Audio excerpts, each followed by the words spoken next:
Welcome to the Psychology of Trading course. In this course, you'll learn all about the decision-making process of trading, simply, quickly, and interactively. Remember that you're free to watch each individual lesson as often as you'd like. So now, if you're ready, let's get started. Fear gets in the way of successful trading. That's why understanding and controlling your fears is so important. How do you stop your fears from controlling your trading? The answer is by developing a trading plan.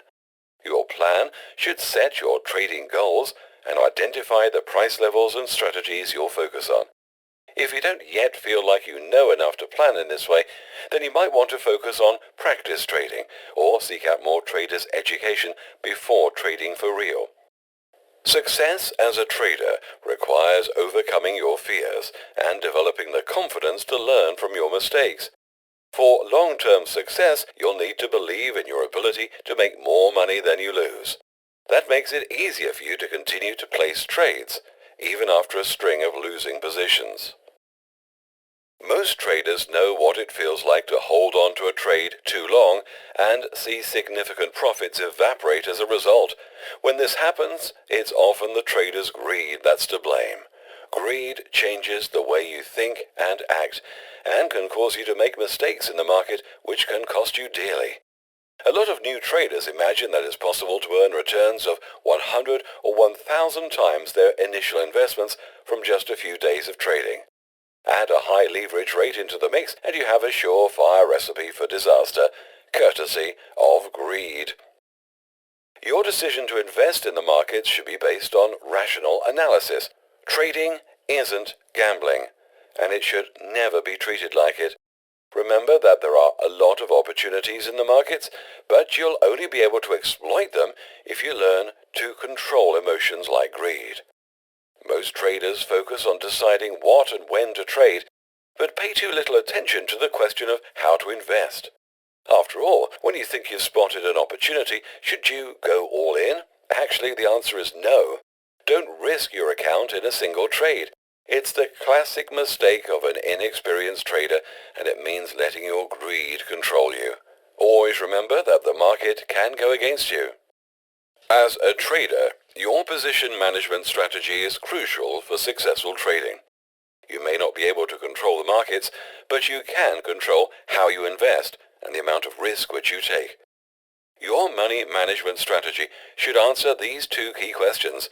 How much money should I risk on any single trade? What size of trades should I be making? As a trader, your first goal should be to preserve your capital.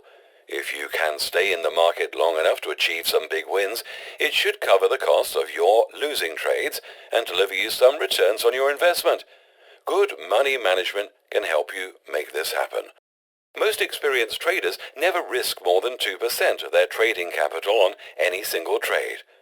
With a $10,000 account, that means your maximum potential loss should be $200 on a trade. Risking more than $1 per pip on a $10,000 account is considered unwise by many traders. So the right number of pips you should be willing to lose in this trade before the stop loss is hit is also 200 pips. It's no secret that you can't control the direction of the market or the extent of its swings and movements. But there is one way in which every trader can achieve real control over their trading, and that's through money management. Money management is a set of rules and guidelines to help you keep risk at a level where you're comfortable.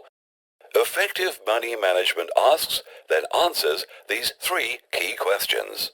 What should my risk-reward ratio be? What is the right amount of risk for me to accept per trade? And how much risk should I take across my account? These questions sound simple, but getting them right is the key to your success as a trader.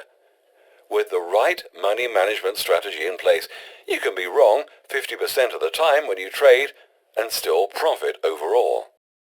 The risk-reward ratio helps traders determine the level of risk in a trade.